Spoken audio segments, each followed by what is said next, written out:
amigos? Muy buenas tarde, noche ya, siendo las 7:05 aproximadamente. Pues un gusto estar compartiendo con ustedes el día de hoy el tema de compliance empresarial. La verdad que es un tema bastante interesante que tiene pues ya algo llama la atención. Últimamente ha estado muy sonado el término del compliance. Entonces, bueno, pues surge a partir de ello qué es de qué se trata esta situación del compliance. Así que vamos a estar eh, conversando el día de hoy y el día de mañana en el mismo horario, pues todo lo que se relaciona precisamente con este término y sobre todo desde el punto de vista empresarial. Por lo tanto, bueno, pues vamos a comenzar con la sesión y tenemos, bueno, que una de las primeras preguntas que nos hacemos es, ¿qué es el compliance? ¿De qué se trata? ¿Cuál es su finalidad? ¿Qué persigue? Y bueno, pues en ese sentido estamos muchos, ¿no? Porque compliance, pues no es un término que podamos ubicar con una definición de manera muy clara, por ejemplo, en el marco normativo, ¿no? Nosotros, al manejar lo que son las disposiciones fiscales, somos muy dados a observar cómo se encuentran definidas ciertas operaciones que estamos desarrollando, ¿no? Por ejemplo, si yo me dedico a la compra-venta de zapatos, de vestidos, entonces decimos, es un acto mercantil porque estás persiguiendo la especulación comercial. Y conforme al artículo 3 del Código de Comercio y al artículo 75, pues a ti te vamos a llamar comerciante porque haces del comercio tu vida ordinaria, ¿no? Y entonces vamos conjugando esos términos, ¿no? Eh, por ejemplo, el término actividad empresarial. Una persona física desarrolla una actividad empresarial. ¿Cómo poderla distinguir una actividad empresarial de una actividad profesional? Pues bueno, atendemos al artículo 14 del Código Fiscal de la Federación, que establece las actividades empresariales son aquellas que se encuentran ya sea en alguno de estos 6 apartados: las comerciales, las industriales, las ganaderas, las silvícolas, las agrícolas y las de pesca, ¿no?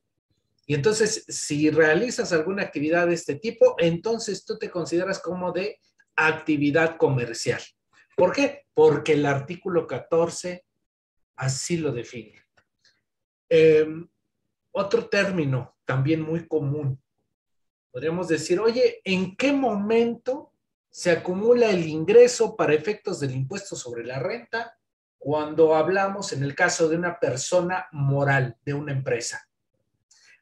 Pues conforme a la ley del impuesto sobre la renta, el ingreso se acumula, ya sea cuando se entregue el bien, cuando se cobre total o parcialmente el precio o cuando se emita el comprobante fiscal. Y entonces ahí tenemos estas connotaciones. La gran pregunta que yo les quisiera formular, y ojalá algunos de ustedes me pueda apoyar, ya sea en el chat o abriendo su micrófono, es: ¿qué entienden que para ustedes qué significa el término del compliance? ¿Cuál es el objetivo que ustedes persiguen al tener la sesión sobre este término, sobre este tema? ¿Qué se imaginan ustedes que vamos a ver, que vamos a analizar en estas 2 sesiones relativo al compliance? Para ustedes, ¿qué es? También podemos analizar otra pregunta, ¿no? Podríamos señalar, ¿qué es para ustedes el outsourcing, ¿no? Un tema que estuvo muy de moda, que ha sido sumamente señalado en este ejercicio por la cuestión de las reformas fiscales, de las reformas en materia laboral. Bueno, ¿qué se entiende por lo que es el outsourcing. Eso por un lado. Y por el otro, yo les pregunto, ¿qué es el compliance o cuál es su intención al acudir precisamente a la sesión del día de hoy? Max Eduardo, qué gusto que nos acompañes. Conocer los fundamentos para entender cuál es el marco legal completo para mi actividad. Qué interesante lo que señala mi estimado Eduardo. Conocer los fundamentos del marco legal. Ya no solamente una cuestión de pago de impuestos, ¿no? Ya no solamente es eso, mi estimado Eduardo, es conocer todo un marco que se encuentra de manera integral alrededor de la actividad que estás desarrollando. Y entonces, bajo esa perspectiva, va cobrando relevancia lo que es el compliance. Si nosotros observamos, y te agradezco mucho, mi estimado Eduardo, si alguien más quiere compartir, por favor, con gusto lo puede hacer a través del chat sin mayor problema, o quiere abrir su micrófono también, no pasa absolutamente nada. Pero si analizamos la figura del outsourcing, todo mundo hablábamos del outsourcing y del insourcing, e incluso había o existen todavía cursos que se relacionan con el outsourcing, nada más que ya no podemos decir outsourcing, si ustedes ven o somos observadores, ya no se habla, ya no se promocionan cursos de outsourcing, ¿no? Porque como que el outsourcing está prohibido. Y entonces hoy vemos cursos de subcontratación de servicios especializados. Pero si recordamos el año pasado, los cursos de outsourcing proliferaban. Era de lo más común, ¿no? Pero ¿por qué este tema a colación? Bueno, porque las leyes, el marco jurídico, en ningún momento definieron, no hay una definición de lo que se debe de entender por outsourcing. Y sin embargo, dábamos por sentado que lo entendíamos. Sabíamos que era un outsourcing, pero ninguna norma establecía cuál era la definición. Y observemos qué es lo que sucedió en el ámbito empresarial. Si nosotros hacemos un parteaguas de abril del 2021 hacia atrás, y yo me presentaba a tu empresa a prestarte un servicio, de inmediato sabías que no era outsourcing. Decías, no, eso no es outsourcing. ¿Por qué? Porque dentro de mi connotación yo tenía perfectamente definido qué es el outsourcing. A partir de abril del 2021, con la reforma laboral, dejamos de saber qué era el outsourcing. Si la reforma laboral fue para regular y para prohibir el uso del outsourcing, hoy todavía hay dudas de lo que es el outsourcing. Es decir, teníamos la idea de lo que era un outsourcing, hablábamos de cursos de outsourcing, conocíamos sobre regulación de outsourcing, y cuando nos dicen que eso se prohíbe, entonces hoy tengo dudas de si estoy efectuando una operación de carácter prohibido o no. Qué curioso, qué curioso. Cuando si verdaderamente conociéramos qué era el outsourcing, no habría duda sobre la forma en la que estaba. Qué interesante lo que comentas, mi estimado Eduardo. En la fracción 3 del artículo 15A ya lo establecía, pero al no puntualizarlo, lo dejaba abierto a una interpretación. Mira, qué interesante lo que compartes, mi estimado Eduardo. Y queridos amigos, porque así como ha sucedido con el esquema del denominado outsourcing, así también está sucediendo con esta situación que hoy vamos a analizar y al cual le llamamos el compliance. ¿Por qué? Porque no hay una norma, no hay un concepto jurídico que nos diga, el compliance se define como esto. No lo hay. Hay cursos de compliance, hay situaciones que se tienen que presentar con motivo de esta protección, pero hoy lo que vamos a manejar es primero conocer de qué se trata, saber cuáles son sus efectos, qué es lo que persigue, y poco a poco nos vamos a ir involucrando en el tema de tal forma que ya con el tiempo, pues ustedes van a tener mayores nociones para poder estudiar este término del compliance. ¿Okay? Ahorita vamos a hablar en términos muy generales. Pero ¿qué es lo que sucedía, mi estimado Eduardo, estimados amigos, con ese término del outsourcing? Bien, hay que recordar que antes de abril del 2021 había 4 modelos de negocios. 4 modelos de negocios en el ámbito laboral. El ámbito laboral se desarrollaba a través de estos 4 mecanismos. El primer mecanismo, el más común.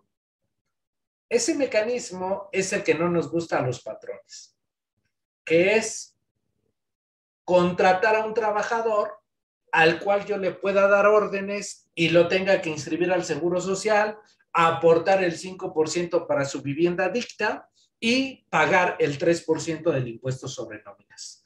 Ese es el primer modelo de trabajo natural en la materia laboral. El segundo era hacerlo a través de un intermediario laboral, en el cual yo contrataba a una persona y esta persona a su vez tenía a los trabajadores. Pero la diferencia era que no contaba con elementos propios ni suficientes. Eso era un intermediario laboral conforme al artículo 13 de la Ley Federal del Trabajo, que fue modificado por motivo en el mes de abril. Esa era la segunda forma, trabajar bajo el intermediario. Entonces tenemos al patrón, tenemos al intermediario y venía una tercera que es la que compartes, mi estimado Eduardo, que era la figura de la subcontratación laboral. Pero la subcontratación laboral se definía como aquel contrato en el cual el contratante fijaba las tareas del contratista y lo supervisaba. Entonces había ciertas hipótesis que tenían que darse. La fijación de las tareas por parte del contratista, del contratante y su supervisión. Y entonces eso era el tercer modelo. El cuarto modelo, que ese se siguió utilizando, se siguió generando bajo el principio muy común de lo que no está prohibido, está permitido. Y es importante saber que ese principio tiene límites. No por el hecho de que la norma no lo prohíba, se pueda llevar a cabo, no. Hay ciertas circunstancias que están definidas y que deben de considerarse al momento de aplicar ese principio.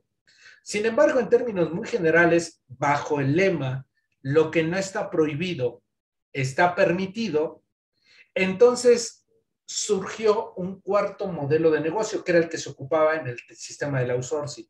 ¿Cuál era? Yo te proporciono a los trabajadores, pero no me vas a fijar las tareas a mí como contratista, las tareas las vas a fijar tú a estos trabajadores que te estoy enviando. Eso no está dentro de la norma. O sea, eso no aparecía. Y el término de patrón era muy distinto a como se tiene hoy. Entonces, ese modelo de negocio, el cuarto,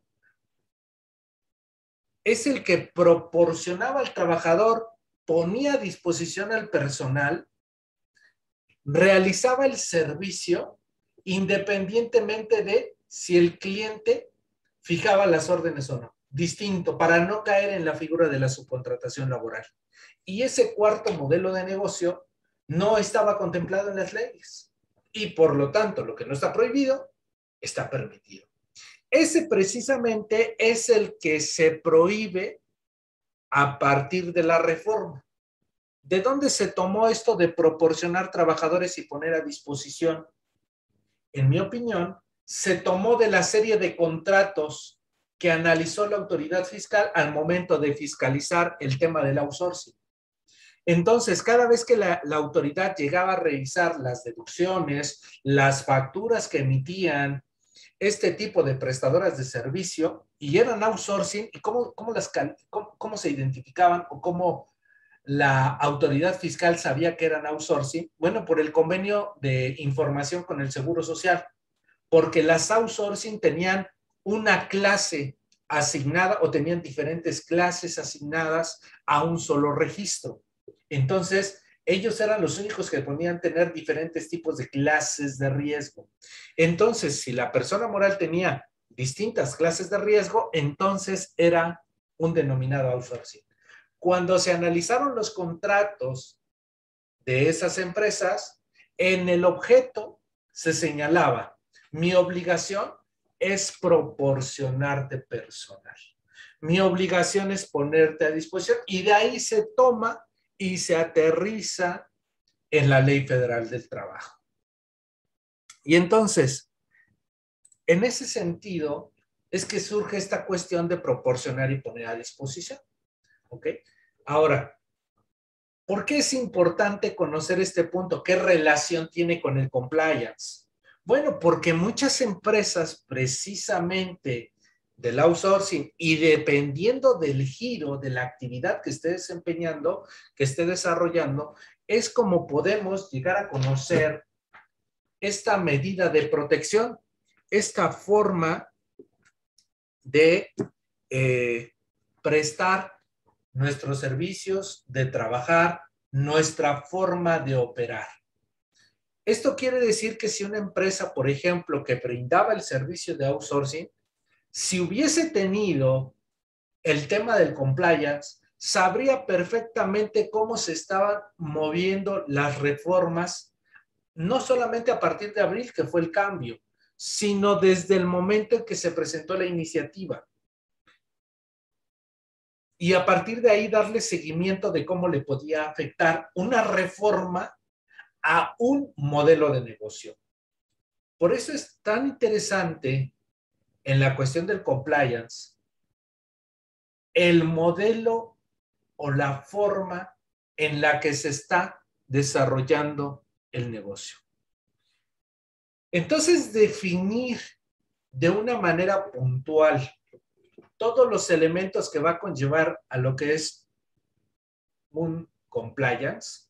¿Qué significa compliance? Bueno, pues compliance es una palabra inglesa que tiene que ver con el tema del cumplimiento. Compliance tiene que ver con cumplir. Prácticamente este es el tema. El análisis del cumplimiento jurídico o del cumplimiento legal de una entidad, de un negocio. Oye, pues entonces, si vamos a hablar de cumplimiento, pues en la materia fiscal estamos en orden cuando yo obtengo una opinión de cumplimiento positiva, o en el Seguro Social tengo una opinión de cumplimiento positiva. Estoy protegido. Entonces, ¿para qué me serviría la cuestión del compliance? Es que el compliance va más allá de un simple cumplimiento de normas fiscales. Vamos a hablar del cumplimiento en un entorno relacionado con la actividad que se está desarrollando. ¿Qué tal, mi estimado Francisco? Qué gusto que ya te incorporas con nosotros a la sesión, a la charla. Entonces, nuestra visión respecto de lo que es el compliance, como esta cuestión de cumplimiento, va a ser en un aspecto más integral, va más allá de solamente cumplir por cumplir. Es decir, si nosotros obtenemos una opinión de cumplimiento, ya sea de la autoridad SAT, del IMSS o del Infonavit, damos por sentado que se ha cumplido con la autoridad. ¿Pero será cierto? ¿No será tal vez que se están presentando solamente declaraciones en ceros para determinar que se ha cumplido correctamente, pero no se ha pagado ningún impuesto? Es ahí donde el compliance surge o tiene un mayor análisis, ¿no? Entonces, en ese sentido, cobra relevancia esta situación que vamos a estar analizando el día de hoy. Vamos primero a tratar de comprender en términos muy generales, de manera conjunta, pues de qué se trata esta cuestión del compliance. Primero, ¿cómo realizamos la operación? Por eso me llamaba mucho la atención el comentario de Eduardo en el sentido de cuál es el marco legal completo para mi actividad, ¿no? Es decir, ¿cómo estás desarrollando tú tu actividad comercial, tu actividad de prestación de servicios o tu uso o goce temporal de bienes? ¿Cómo? ¿A qué te dedicas? Ah, yo soy comerciante, yo soy arrendador, yo soy prestador de servicios, yo soy un inversionista. ¿Cómo realizas esas operaciones? ¿Como una persona física o a través de una persona moral? Y si lo haces a través de una persona moral, ¿eres una sociedad civil o una sociedad de tipo mercantil?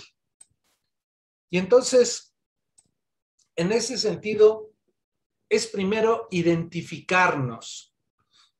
Primero me voy a identificar y hoy vamos a tratarlo de hacer como desde la perspectiva personal para después aterrizarlo como una especie de asesoramiento, de acompañamiento hacia el empresario, hacia el cliente, al cual yo le voy a ofrecer el servicio, porque es un servicio que se puede ofrecer, del compliance. Y es un servicio de compliance empresarial. No solamente vamos a ver la parte fiscal, laboral, penal, etcétera. No, vamos a aterrizarlo en un marco más integral para poder determinar, pues, la forma en la que se opera con el compliance. Primero vamos a hacerlo desde la parte interna, desde nosotros como empresarios, y luego poderlo ofrecer como una especie de asesoría, ¿no? Entonces, en este sentido, primero es, ¿sabes tú cómo estás realizando tus operaciones? ¿Tú quién eres? Eres una persona física. Es decir, tú como persona física, al momento de realizar esta serie de operaciones, llámale comerciante, arrendador, prestador del servicio, tienes lo que se conoce como riesgos. Hay riesgos en tu actividad. Por ejemplo, en un comerciante, ¿cuáles son los riesgos? Pues que en caso de una demanda mercantil, yo tengo que responder con todos mis bienes, incluso con los personales, con mi casa habitación, con mi casa de campo en Cancún, con mi casa de campo en Veracruz.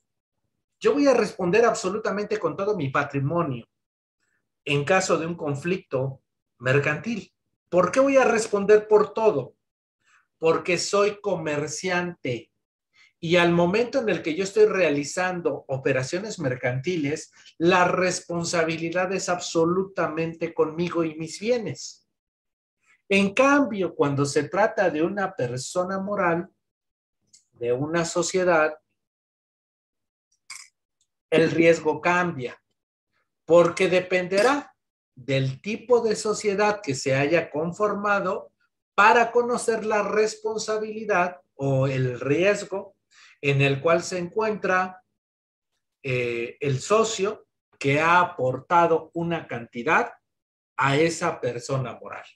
Entonces, aquí necesitamos evaluar riesgos.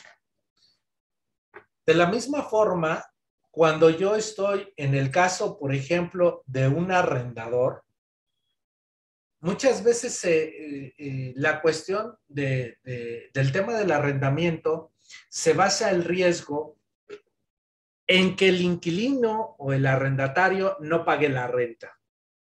¿Sabías que ese es uno de los menores de los riesgos? Porque ¿cuál podría ser un riesgo mayor? El riesgo mayor podría ser que si vivo o que el inmueble está en el centro de la Ciudad de México o en la parte de Guerrero o en la parte de Oaxaca, es susceptible de que existan sismos y que con motivo de esos sismos el inmueble pues se destruya, ¿no? Desaparezca, se derrumbe.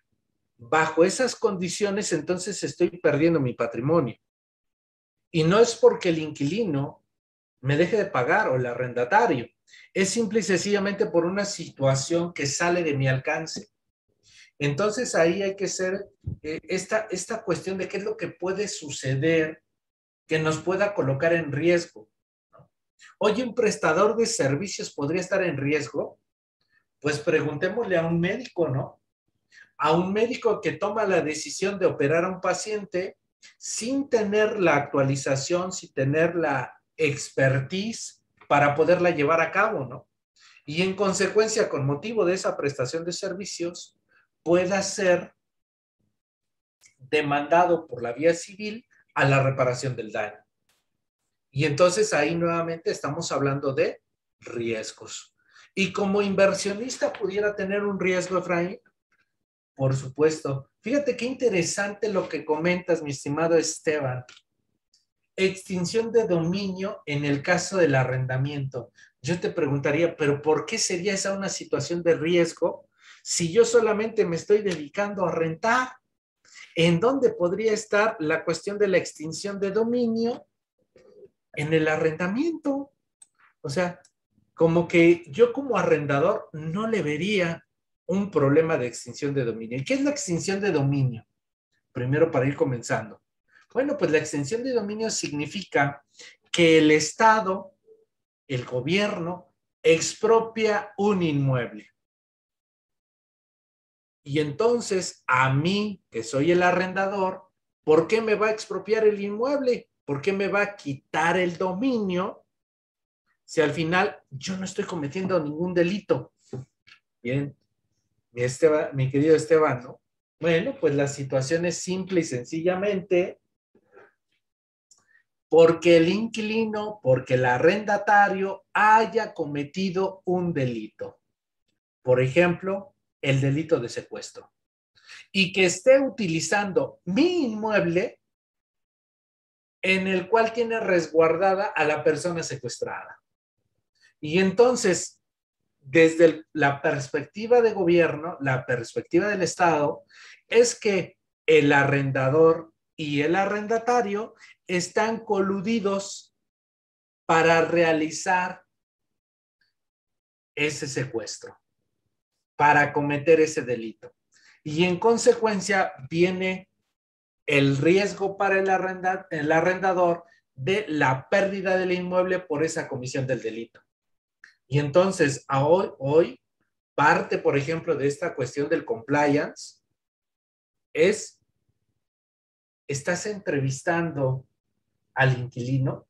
Sí se puede proteger con el contrato, sí se puede proteger, por supuesto, y es a lo que vamos, mi estimado Francisco. Qué bueno que ya están aportando sus comentarios. Efectivamente, el contrato nos tiene que ayudar para poder determinar que no se dé o se aminore el riesgo de esa situación.